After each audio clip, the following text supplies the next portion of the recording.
अध्यक्ष अंग्रेजी डिपार्टमेंट।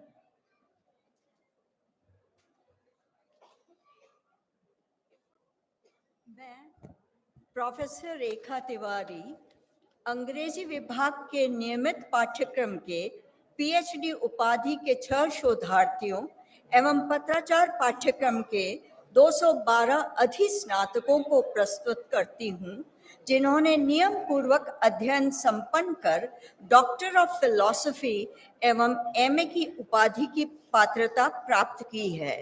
माननीय कुलपति महोदय, इन शोधार्थियों एवं विद्यार्थियों को उपाधि प्रदान करने की कृपा करें। प्रस्तुत शोधार्थियों एवं विद्यार्थियों को पीएचडी एवं एमए की उपाधि प्रदान की जाती है। अब मैं पीएचडी उपाधि के उपस्थित शोधार्थियों को क्रमशः आमंत्रित कर रही हूँ। माननीय राज्यपाल महोदय, कुलाधिपति महोदय एवं कुलपति महोदय, इन्हें उपाधि प्रदान करने की कृपा करें। सुनीता शर्मा।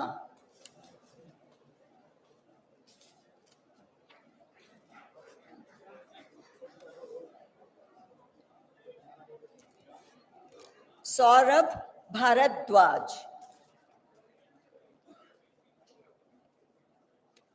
ज्योति गौड़।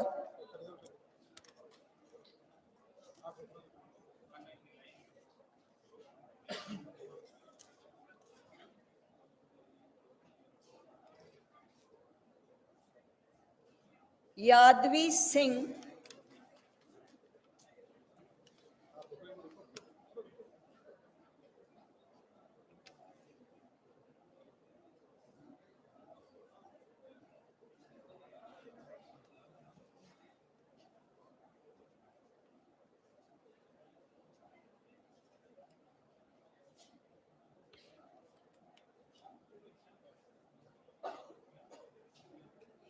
कृष्णा।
सौरभ भारद्वाज।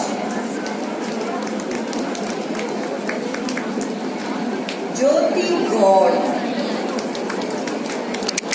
बीच में आना बहुत है।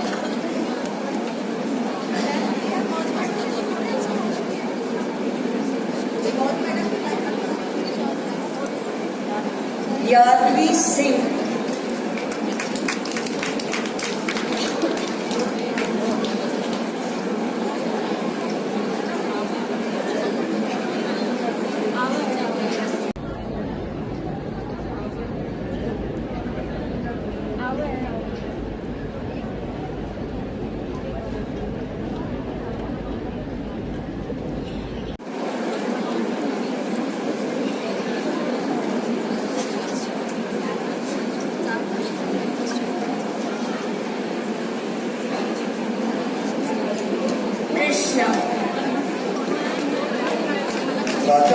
आचार्य कालू कन्या महाविद्यालय।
सामाजिक आर्थिक और राजनीतिक न्याय विचार अभिव्यक्ति विश्वास धर्म और उपासना की स्वतंत्रता प्रतिष्ठा और अवसर की समता प्राप्त कराने के लिए तथा उन सब में व्यक्ति की गरिमा और राष्ट्र की एकता और अखंडता सुनिश्चित करने वाली बंधुता बढ़ाने के लिए दृढ़ संकल्प होकर अपनी संविधान सभा में आज तारीख 26 नवंबर 1949 ईस्वी मिति मार्गशीर्ष शुक्ल सप्तमी संवत 2006 विक्रमी को एतत् द्वारा इस संविधान को अंगीकृत अधिनियमित और आत्मार्पित करते हैं। अभी मैं मूल कर्तव्य पढ़ूंगा, उसको दोहराएंगे नहीं, सुनेंगे। अनुच्छेद 51 का मूल कर्तव्य भारत के प्रत्येक नागरिक का एक कर्तव्य होगा कि वह एक संविधान का पालन करे और उसके आदर्शों, संस्थाओं, राष्ट्रध्वज और राष्ट्रगान का आदर करे। 2. स्वतंत्रता के लिए हमारे राष्ट्रीय आंदोलन को प्रेरित करने वाले कुछ आदर्शों को हृदय में संजोए रखे और उनका पालन करे। 3. भारत की प्रभुता, एकता और अखंडता की रक्षा करे और उसे अक्षुण्ण रखे। 4. देश की रक्षा करे और आह्वान किए जाने पर राष्ट्र की सेवा करे। 5. भारत के सभी लोगों में समरसता और समान प्राप्ति की भावना का निर्माण करे, जो धर्म, भाषा और प्रदेश या वर्ग पर आधारित जरूरत है। विद्यार्थी के अपने ज्ञान का उत्कृष्टतम प्रयोग विभिन्न क्षेत्रों में करे। इसके लिए प्राध्यापकों को पाठ्य पुस्तकों के साथ ही अधुनातन ज्ञान से निरंतर अपने आप को अपडेट रखने की जरूरत है। प्रयास ये होना चाहिए कि आपका यह संस्थान ज्ञान का महान केंद्र बने। महान केंद्र बनने की दिशा में लगातार यह संस्थान काम करता जा रहा है। जैसे कुलपति महोदय ने अपने रिपोर्ट के अंतर्गत इस विश्वविद्यालय के बारे में बताया, लगातार गुणवत्ता के कारण इस विश्वविद्यालय को स्तर प्राप्त होता जा रहा है। निश्चित रूप से महान केंद्र बनने में ये सक्षम है और एक करके दिखाएगा, ऐसा मुझे पूरा विश्वास है। मैं मानता हूं कि शिक्षा ज्ञान का प्रसार करती है, परंतु अनुसंधान में ज्ञान का सृजन करता है। नवान्वेषण के जरिए ही विद्यार्थी अन्य ज्ञान को सामाजिक संपदा के रूप में सबकी भलाई में उपयोग कर सकता है। नई पीढ़ी को संविधान के प्रति जागरूक करने की सोच से ही प्रदेश भर के राज्य वित्त पोषित विश्वविद्यालयों में संविधान वाटिका की स्थापना की पहल मैंने की है। अगर इस विश्वविद्यालय में भी संविधान वाटिका हो तो सोने में सुहागा होगा, ऐसा मैं अनुभव करता हूँ। कुलपति महोदय इस दिशा में ध्यान देना बहुत अच्छा होगा, बनाने का प्रयास करना चाहिए, क्योंकि वाटिका अभूतपूर्व होगी और ऐसी अभूतपूर्व होगी जिसको देखकर विद्यार्थी संविधान के बारे में ज्ञान अर्जित तो करेगा ही, साथ ही साथ उसको लगेगा कि संविधान तो भारत जैसे बड़े लोकतांत्रिक देश को संचालित कर रहा है, उसके प्रमुख बिंदुओं को अपने जीवन में आर्जित करके लोकतंत्र को बढ़ाने की दिशा में कैसे मैं सफल हो सकता हूँ, ये भी उसके मन के अंदर उसकी जग सकती है और निश्चित रूप से उसका बड़ा लाभ होगा। मैं ये मानता हूँ कि विश्वविद्यालय शिक्षा का प्रमुख उद्देश्य विद्यार्थियों को अपने देश और समाज के प्रति जागरूक करना भी है। इस दृष्टि से संविधान वाटिकाएं भारतीय संविधान के समानता, न्याय और अभिव्यक्ति की स्वतंत्रता जैसे आदर्श जीवन मूल्यों का संचार करने में विद्यार्थियों के लिए महत्वपूर्ण साबित होगी, ऐसा मुझे विश्वास है। मैं इस अवसर पर यह भी अनुरोध करता हूँ कि उच्च शिक्षण संस्थान नई शिक्षा नीति के आलोक में भारतीय जीवन मूल्यों की ऐसी शिक्षा विद्यार्थियों को प्रदान करे जिनसे विद्यार्थी ही नहीं पूरा समाज के विरुद्ध है। 6 हमारी सामाजिक संस्कृति गौरवशाली परंपरा का महत्व समझे और उसका परिरक्षण करे। 7 प्राकृतिक पर्यावरण की जिसके अंतर वन, झील, नदी और वन्य जीव है रक्षा करे और उसका संवर्धन करे तथा प्राणी मात्र के प्रति दया भाव रखे। 8 वैज्ञानिक दृष्टिकोण, मानववाद और ज्ञानार्जन तथा सुधार की भावना का विकास करे। 9 सार्वजनिक संपत्ति को सुरक्षित रखे और हिंसा से दूर रहे। 10 व्यक्तिगत और सामूहिक गतिविधियों के सभी क्षेत्रों में उत्कर्ष की ओर बढ़ने का सतत प्रयास करे, जिससे राष्ट्र निरंतर बढ़ते हुए प्रयत्न और उपलब्धि की नई ऊंचाइयों को छूटे। 11 जो माता पिता संरक्षक हो वह 6 से 14 वर्ष के बीच की आयु के यथास्थिति अपने बच्चे अथवा प्रतिपाल को शिक्षा प्राप्त करने के अवसर प्रदान करेगा। धन्यवाद।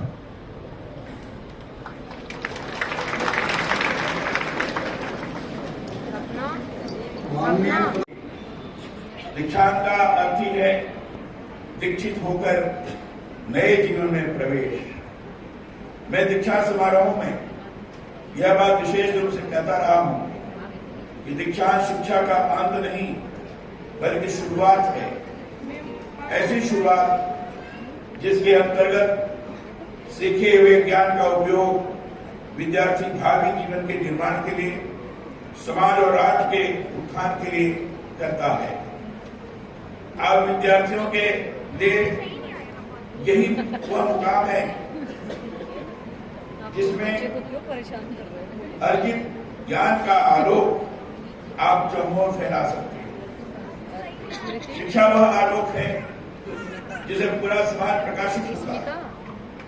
जीवन और समाज को बेहतर बनाने का महत्वपूर्ण साधन शिक्षा ही है।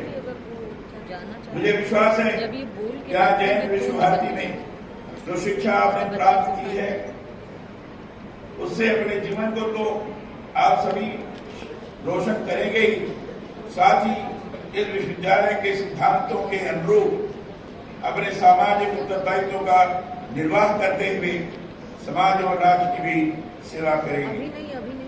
अहिंसा एवं शांति आपके इस विश्वविद्यालय का जो आदर्श वाक्य है, ज्ञान का सार आचार है, यह बहुत महत्वपूर्ण और अर्थगर्भित है। शिक्षा वह एक सार्थक है जो व्यक्ति के आचार व्यवहार में उतर आए। शिक्षा का प्रसार ही वह सशक्त जरिया है जिससे राष्ट्र सर्वांगीण विकास की राहों पर बढ़ता है।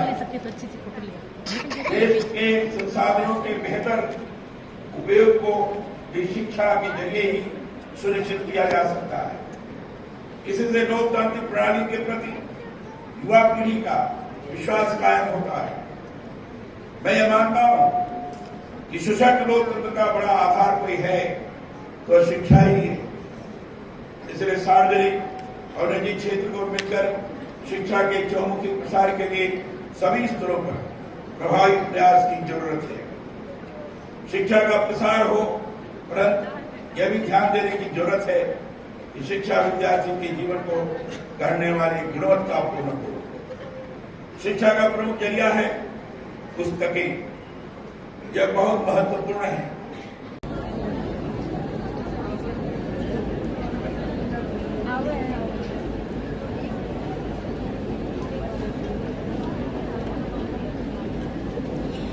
कवि रविंद्रनाथ टैगोर मेमोरियल अवार्ड से सम्मानित हुए प्रोफेसर दामोदर शास्त्री एवं योगेश कुमार जैन को प्राकृत के क्षेत्र में विशेष कार्यों के लिए राष्ट्रपति सम्मान नवाजा गया।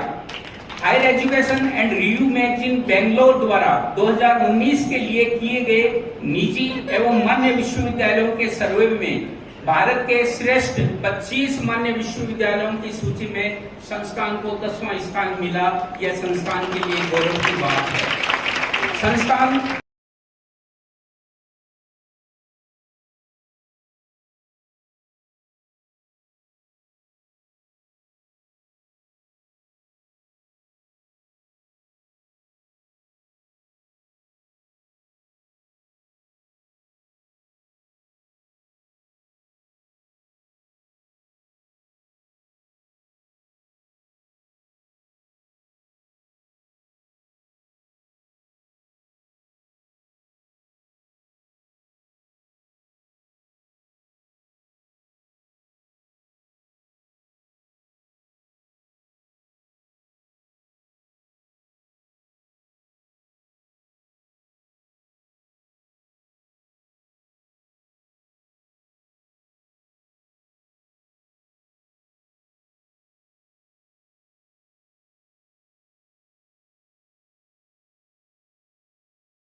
और जिसके लिए मैं श्री पदमचंद जी बुतोड़िया, श्री कमलचंद जी लालानी, जयंतीलाल जी सुराना, इनका धन्यवाद ज्ञापित करता हूँ। संस्थान की भावी योजनाओं के अंतर्गत नई शिक्षा नीति के क्रियान्वयन हेतु एकेडमिक बैंक ऑफ क्रेडिट की स्थापना की गई है तथा बहुविषयक पाठ्यक्रमों का संचालन प्रारंभ कर उच्च शिक्षण संस्थान के रूप में पहचान को सुनिश्चित किया गया है। नेचुरोपैथी मेडिकल कॉलेज के अंतर्गत 5.5 years BNYS डिग्री प्रोग्राम को आगामी सत्र से प्रारंभ करने की योजना बनी है। Centre of distance and online education के लिए नवीन भवन के प्रकल्प की एक आकल्पना की गई है। Staff residential quarters, girls hostel, boys hostel, guest house आदि नवीन प्रकल्पों के निर्माण की योजना बनाई गई है। विशेष उल्लेखनीय ये है कि संस्थान के शिक्षकों की मेधा को राष्ट्रीय स्तर पर पहचान मिली। संस्थान के विद्यार्थियों ने विश्व रिकॉर्ड स्थापित किए। मैं समस्त उपाधि प्राप्तकर्ताओं एवं उनके अभिभावकों के उत्कर्ष, उत्सर्ग और संघर्षों के परिणाम स्वरूप यह दीक्षांत समारोह वैश्विक स्तर पर मूल्य शिक्षा के प्रचार प्रसार के लिए एक अच्छा प्रकल्प साबित हो तथा नवाचार की शिक्षा इस संस्थान के माध्यम से परिवर्तन ला सके, यही इस संस्थान का मूल उद्देश्य रहेगा। इस कार्यक्रम में समाज के बहुत से लोग उपस्थित हैं। मैं उन सभी लोगों का ध्यान पूज्य अनुशास्ता, प्रथम अनुशास्ता आचार्य तुलसी के उद्गार की तरफ पुनः आपका ध्यान आकर्षित करना चाहता हूं। उनके उद्गार थे, जैन विश्व भारती विश्वविद्यालय एक होनहार बिरवा है जो आगे चलकर कल्प वृक्ष बनेगा। इस दृष्टि से इसका पालन पोषण और समुचित परिचर्या हो, इसमें कोई भी किसी भी दृष्टि से पीछे न रहे। इसकी मातृ संस्था जैन विश्व भारती तो सजग रहेगी ही, अन्य लोग भी सजग रहे। यह सिद्ध करना है कि रेगिस्तान में भी मान सरोवर बन सकता है। पुरुषार्थ, संसाधन और योग्यता के आधार पर इसे संभव बनाया जा सकता है। मेरा विश्वास है कि सभी व्यक्ति मेरे स्वप्न को पूरा करने में सहयोगी बनेंगे, कार्य को आगे बढ़ाएंगे। मैं इस अवसर पर पूज्य अनुशास्ता का हार्दिक कृतज्ञता ज्ञापित करता हूं। वर्तमान अनुशास्ता के प्रति हार्दिक कृतज्ञता ज्ञापित करता हूं। विशेष रूप से मुनि श्री विश्रुत कुमार जी, मुख्य मुनि श्री जी, साध्वी प्रमुखा श्री जी, साध्वी वरिया श्री जी, समणी नियोजिका जी एवं कुछ मेरे विशिष्ट सहयोगी श्री धर्मचंद जी लूंकड़, श्री अमरचंद जी जो वर्तमान जैन विश्व भारती अध्यक्ष हैं, तथा समस्त अनुदान दाताओं के प्रति संस्थान परिवार की तरफ से हार्दिक अभिवंदना करता हूं। कुलाधिपति महोदय, यदि आपकी अनुमति हो तो समारोह की कार्यवाही प्रारंभ की जाए।